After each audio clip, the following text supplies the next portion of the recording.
वो आखिरी मैसेज था। वो मेरी नकल कर रहा है, बिल्कुल मेरी तरह दिखता है।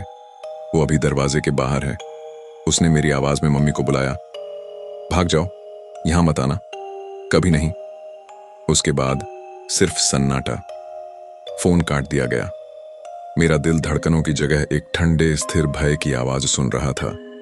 मेरी सबसे अच्छी दोस्त अवनी, जो मुझे रोज रात को सोने से पहले फोन करके अपने स्कूल के किस्से सुनाया करती थी, अब चीख रही थी। और ये कोई मजाक नहीं था। ये उसकी आवाज में एक ऐसा डर था जिसे मैंने कभी महसूस ही नहीं किया था। नमस्ते दोस्तों, स्वागत है आप सभी का मेरे चैनल डरावना किस्सा में। यहाँ आपको मिलते हैं ऐसे ही डरावने, सस्पेंस से भरे और रोंगटे खड़े कर देने वाले किस्से।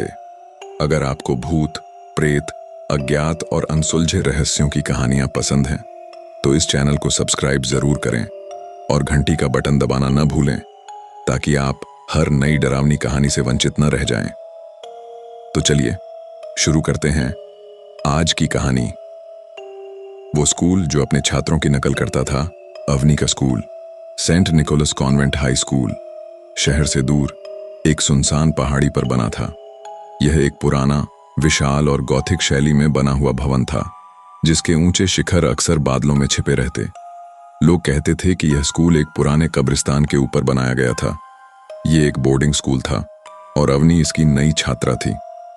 पहले कुछ दिन तो सब ठीक रहा, लेकिन फिर अवनी ने मुझे फोन करके अजीबोगरीब बातें बतानी शुरू की। तुम्हें पता है आज्ञा, वह फुसफुसाते हुए बोली, जैसे कोई सुन न ले। रात में यहां अजीब आवाजें आती हैं, जैसे कोई लंबे नाखूनों से दीवार पर खरोंच रहा हो, और कभी कभी रोने की आवाज। लेकिन वो आवाज बच्चों जैसी नहीं, बल्कि किसी बूढ़े, टूटे हुए व्यक्ति जैसी लगती है। मैंने उसे समझाया कि शायद यह उसका दिमाग है जो नए माहौल में घुलने की कोशिश कर रहा है, लेकिन उसकी बातें और भी डरावनी होती गईं। एक रात उसने फोन किया, उसकी सांसें तेज थीं। आज मैंने देखा, वह हांफते हुए बोली, लाइब्रेरी की खिड़की से बगीचे में एक आकृति थी, बिल्कुल मेरे जैसे स्कूल यूनिफॉर्म में। वो खड़ी थी और सीधे मेरी तरफ देख रही थी, पर उसका चेहरा, ओह भगवान, उसका चेहरा धुंधला था, जैसे कोई धुंधली तस्वीर। पर मुझे पता था वो मैं थी। मैंने कहा, अवनी, शायद तुमने अपनी ही परछाई देख ली हो, या कोई और लड़की। नहीं, उसने जोर देकर कहा, सब सो चुके थे, और वो यूनिफॉर्म, उसमें वही दाग था जो आज दोपहर में मेरी यूनिफॉर्म पर चाय का गिर गया था। वो मैं ही थी। फिर आया वो आखिरी फोन कॉल। वो रात थी जब भयंकर तूफान था। बिजली कड़क रही थी और बारिश की बौछारें खिड़कियों से टकरा रही थीं। मेरा फोन बजा। आज्ञा, अवनी की आवाज लगभग एक बेहद बारीक सी धागा थी जो टूटने वाला था। वो और करीब आ गया है। वो सिर्फ दिखता नहीं, वो अब बोलता है। कौन? अवनी, कौन है वो? मैं डर से जमी हुई सी बोली। वो, ये स्कूल हमें कॉपी करता है। उसकी आवाज में रुलाई थी। हर एक छात्र की एक प्रति बनाता है, एक ऐसी प्रति जो हमसे बेहतर है, परफेक्ट है, लेकिन खोखली है। और जब यह स्कूल को लगता है कि असली बच्चा अब परफेक्ट नहीं रहा, तो वो प्रति असली को रिप्लेस कर देती है। मैं कुछ बोलती, उसने बात जारी रखी। मेरी प्रति वो बन गई है। आज वो क्लास में मेरी जगह बैठी थी। किसी ने नोटिस भी नहीं किया, सिर्फ मिस्टर डिसूजा। उसने मुझे देखा, दरवाजे से झांकते हुए। उसकी आंखों में डर था, और फिर वो चला गया। उसने कुछ नहीं कहा। अवनी, तुम पागल हो गई हो, वार्डन को बुलाओ, किसी को बताओ। मैं चिल्लाई। कोई मदद नहीं करेगा, उसने कहा। शायद वार्डन भी उनमें से एक है, शायद सभी टीचर्स, वो सब जानते हैं। ओह भगवान, सुनो। फोन के दूसरी एंड से एक आवाज आई, दरवाजे पर दस्तक की आवाज। एक मीठी, सुरीली, पर बिल्कुल बेजान आवाज। अवनी की ही आवाज। अवनी, बेबी, मैं तुम्हारी मम्मी हूं, दरवाजा खोलो, मैं तुम्हें लेने आई हूं। नहीं, असली अवनी ने फुसफुसाकर कहा, मेरी मम्मी तो दूसरे शहर में है, वो मेरी मम्मी नहीं है, वो है। फिर मैंने दरवाजे के खुलने की आवाज सुनी, अवनी की एक चीख, और फिर सन्नाटा। कुछ पल बाद मैंने अवनी की आवाज सुनी, लेकिन वो अब वैसी नहीं थी। वो एकदम सपाट, रोबोटिक और खुशमिजाज थी। सॉरी आ गया, मुझे सोना है, कल बात करते हैं। बाय। और फोन कट गया। मैंने तुरंत उसके हॉस्टल रूम का नंबर डायल किया। एक लड़की ने फोन उठाया। उसकी आवाज मीठी और स्पष्ट थी। हेलो अवनी, तुम ठीक तो हो ना? मैंने तुम्हारी चीख सुनी। मैंने जल्दी से कहा। चीख? उसने एक मासूम सी हंसी हंसी। अरे वो, मैंने बस एक बड़ी सी चूहिया देख ली थी, डर गई थी। अब सब ठीक है। तुम इतनी सीरियस क्यों होती हो हमेशा? चलो सोने दो। वो अवनी नहीं थी, मैं जानती थी। मेरी अवनी कभी इतनी शांत और परफेक्ट नहीं बोलती थी। वो हमेशा उत्साहित रहती, बड़बड़ाती, हंसती। ये कुछ और था। अगले दिन मैंने उसके घर फोन किया। उसकी मम्मी ने बताया कि अवनी ने उन्हें फोन किया था और बोला था कि वो बहुत खुश है और पढ़ाई पर पूरा ध्यान दे रही है। वो इतनी जिम्मेदार लग रही थी जैसे एक रात में बड़ी हो गई हो। उसकी मम्मी खुश होकर बोली। मेरे रोंगटे खड़े हो गए। मैं चुप नहीं बैठ सकती थी। मैंने तय किया कि मुझे खुद उस स्कूल जाना होगा। मैंने एक बहाना बनाया और अगले ही हफ्ते अपने पिताजी को मनाकर मैं सेंट निकोलस कॉन्वेंट स्कूल पहुंची, अपनी दोस्त से मिलने के नाम पर। स्कूल का मुख्य गेट लोहे का बना, विशाल और जंग लगा हुआ था। जैसे ही मैंने अंदर कदम रखा, एक अजीब सी ठंडक ने मुझे घेर लिया। हवा भारी थी और उसमें एक अजीब सी गंध थी, जैसे पुरानी किताबों और सड़े हुए फूलों का मिश्रण। मैं प्रिंसिपल के ऑफिस में गई। प्रिंसिपल मिस्टर डिसूजा एक दुबले पतले, गंभीर चेहरे वाले व्यक्ति थे। उनकी आंखों के नीचे गहरे काले घेरे थे। जब मैंने अवनी का नाम लिया तो उनकी एक आंख की पलक फड़क उठी। अवनी? ओह हाँ, बहुत अच्छी छात्रा है, पढ़ाई में तेज और बहुत वेल मैनर्ड। उन्होंने एक रटा रटाया सा जवाब दिया। क्या मैं उससे मिल सकती हूं? मैंने पूछा। जरूर, उन्होंने कहा, लेकिन उनकी आवाज में एक झिझक थी। लेकिन वो अभी क्लास में है। आप उसका हॉस्टल रूम देखना चाहेंगी? हमारा स्कूल कैंपस? मैंने हाँ कहा। एक चपरासी को मुझे दिखाने के लिए कहा गया। वो बूढ़ा आदमी था, जिसकी आंखें नीची थीं और वो बहुत कम बोलता था। हम कॉरिडोर से गुजरे। दीवारों पर पुराने पीले पड़ चुके स्कूल के संस्थापकों और पुराने छात्रों की तस्वीरें लटकी थीं। एक बात ने मेरा ध्यान खींचा। हर तस्वीर में छात्रों के समूह की फोटो में कहीं न कहीं एक एक्स्ट्रा फेस दिखाई देता था। कोई एक ऐसा छात्र जो बाकियों से थोड़ा अलग, थोड़ा धुंधला दिखाई देता, लेकिन उसका चेहरा बिल्कुल किसी और छात्र जैसा ही लगता, जैसे एक ही चेहरे की दो प्रतियां। मैंने रुककर एक तस्वीर देखी।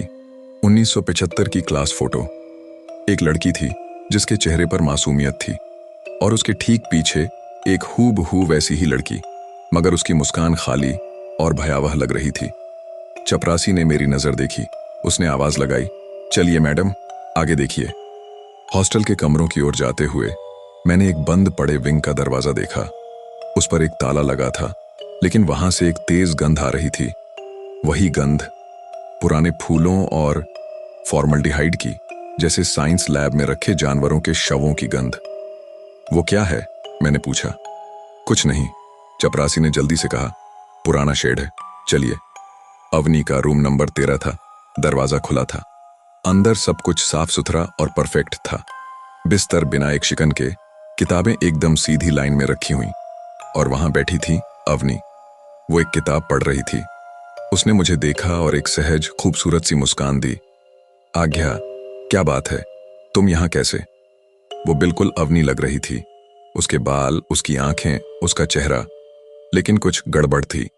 उसकी आंखों में वो चमक नहीं थी जो हमेशा रहती थी। उसकी मुस्कान एकदम सही थी, मगर उसमें जान नहीं थी, जैसे कोई रोबोट जिसे मुस्कुराना सिखाया गया हो। मैं तुमसे मिलने आई थी, मैंने डरते हुए कहा। तुम ठीक तो हो ना? बिल्कुल, उसने कहा, उसकी आवाज एकदम मधुर। बहुत अच्छा लग रहा है यहाँ, पढ़ाई पर ध्यान दे रही हूं। तुम्हें पता है, मैंने कल की टेस्ट में फुल मार्क्स लिए हैं। मेरी अवनी टेस्ट के मार्क्स की कभी परवाह नहीं करती थी। वो तो बस डांस और गाने की बात करती थी। हमारी बातचीत अजीब चल रही थी। वो हर बात का सही, परफेक्ट जवाब दे रही थी, मगर ऐसा लग रहा था जैसे वो एक स्क्रिप्ट पढ़ रही हो। तभी उसकी नजर मेरे हाथ में पड़ी एक किताब पर गई जो मैं लेकर आई थी। वो उसकी पसंदीदा कॉमिक बुक थी। उसकी आंखों में एक पल के लिए कुछ चमक आई, एक कंफ्यूजन। जैसे कोई पुरानी याद ताजा हो रही हो। उसने अपना हाथ बढ़ाया। अरे वाह, ये तो मेरी। उसने बात बीच में ही रोक दी। अचानक उसका चेहरा सख्त हो गया। उसकी आंखों की चमक गायब हो गई। उसने किताब छुई भी नहीं। उसने वापस अपनी सीट पर बैठकर कहा, मुझे कॉमिक्स पसंद नहीं है, वो समय की बर्बादी है। मेरा दिल जोर से धड़का।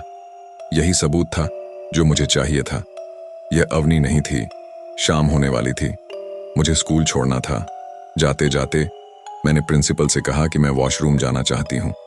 मैं सीधे उस बंद विंग की ओर चल पड़ी। चपरासी कहीं दिख नहीं रहा था। वहां पहुंचकर मैंने देखा कि ताला पुराना और जंग खाया था। मैंने आसपास देखा और एक पत्थर उठाया। जोर से मारने पर ताला टूट गया। दरवाजा चरचराता हुआ खुला। अंदर अंधेरा था और वो गंध और भी तेज थी। मैंने अपना फोन निकालकर टॉर्च जलाई और जो मैंने देखा उसे देखकर मेरी रूह कांप गई। वो एक विशाल कमरा था। चारों तरफ अलमारियां थीं और हर अलमारी में शीशे के जार रखे हुए थे। हर जार में एक इंसानी आंख तैर रही थी, सैकड़ों आंखें जो मुझे घूर रही थीं। कमरे के बीचों बीच एक टेबल थी। उस पर अजीब उपकरण पड़े थे, सिलाई के तार, सुइयां, चमड़े के टुकड़े और एक बड़ी सी किताब। मैंने किताब खोली। उसमें हर छात्र का नाम, उसकी तस्वीर और उसकी प्रति बनाने की तारीख लिखी हुई थी। मैंने अवनी का नाम ढूंढा। उसके सामने लिखा था, प्रतिलिपि सफल, मूल निपटाया गया। मेरे हाथ से किताब गिर गई। निपटाया गया मतलब असली अवनी का क्या हुआ? तभी मैंने पीछे कदमों की आहट सुनी। मैंने टॉर्च घुमाई। दरवाजे पर प्रिंसिपल डिसूजा खड़े थे, लेकिन अब वो गंभीर नहीं दिख रहे थे। उनका चेहरा एक भयानक विकृत मुस्कान से भरा था। तुम्हें यहां नहीं होना चाहिए था बच्ची, उन्होंने कहा। उनकी आवाज अब खुरदरी और खतरनाक लग रही थी। हमें परफेक्ट छात्र चाहिए, कोई इमोशनल ड्रामा नहीं, कोई वीकनेस नहीं। हम उनकी एक कॉपी बनाते हैं, एक बेहतर वर्जन। और असली की एनर्जी, उनकी यादें, उनकी आत्मा इस स्कूल को चलाने के लिए इस्तेमाल करते हैं। यह स्कूल हमेशा से चलता रहेगा, हमेशा परफेक्ट छात्रों से भरा रहेगा। मैं पीछे हटने लगी। तुम पागल हो। नहीं, उन्होंने कहा, धीरे धीरे मेरी तरफ बढ़ते हुए। मैं विजनरी हूं और अब जब तुमने सब देख लिया है तो तुम्हें भी हमारे परिवार का हिस्सा बनना होगा। तुम्हारी एक प्रति तो नहीं बना सकते, तुम यहाँ की छात्रा तो हो नहीं, लेकिन तुम्हारी आंखें, तुम्हारी आवाज हमारे कलेक्शन के लिए एक अच्छा एडिशन होगा। उन्होंने टेबल से एक लंबी चमकदार स्केल पल उठाई। मैंने चीख मारकर अपना फोन उसके चेहरे पर दे मारा और दौड़ी।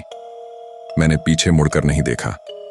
मैं उस कॉरिडोर से भागी, उन तस्वीरों के सामने से भागी जहां हर तस्वीर में वो धुंधली डरावनी प्रतियां मुझे देख रही थीं। मैं सीधे मुख्य द्वार की ओर भागी। चपरासी वहां खड़ा था। मैंने उससे हेल्प के लिए चिल्लाया। उसने मेरी तरफ देखा। उसकी आंखों में डर था। उसने अपनी उंगली होंठों पर रखी, मुझे चुप रहने का इशारा किया। फिर उसने धीरे से मुख्य द्वार का ताला खोला और बाहर की ओर धक्का दे दिया। मैं बाहर आ गई। मैंने पीछे मुड़कर देखा। प्रिंसिपल दूर खड़ा था, अंधेरे में बस उसकी मुस्कान दिखाई दे रही थी। उसने हार मान ली थी। मैं वहां से भागी, जितनी तेज हो सकती थी भागी। लेकिन उस रात के बाद कुछ अजीब होने लगा है। कल रात मैंने अपनी खिड़की से बाहर देखा और सामने की सड़क पर एक लड़की खड़ी थी, बिल्कुल मेरी हूबहू शक्ल। वो मुस्कुरा रही थी और उसके हाथ में मेरी पसंदीदा किताब थी। वो मेरी नकल कर रही है। तो कैसी लगी आपको ये कहानी? कमेंट में जरूर बताएं। अगर आपको ऐसे ही डरावने किस्से सुनने हैं तो डरावना किस्सा चैनल को सब्सक्राइब करना ना भूलें।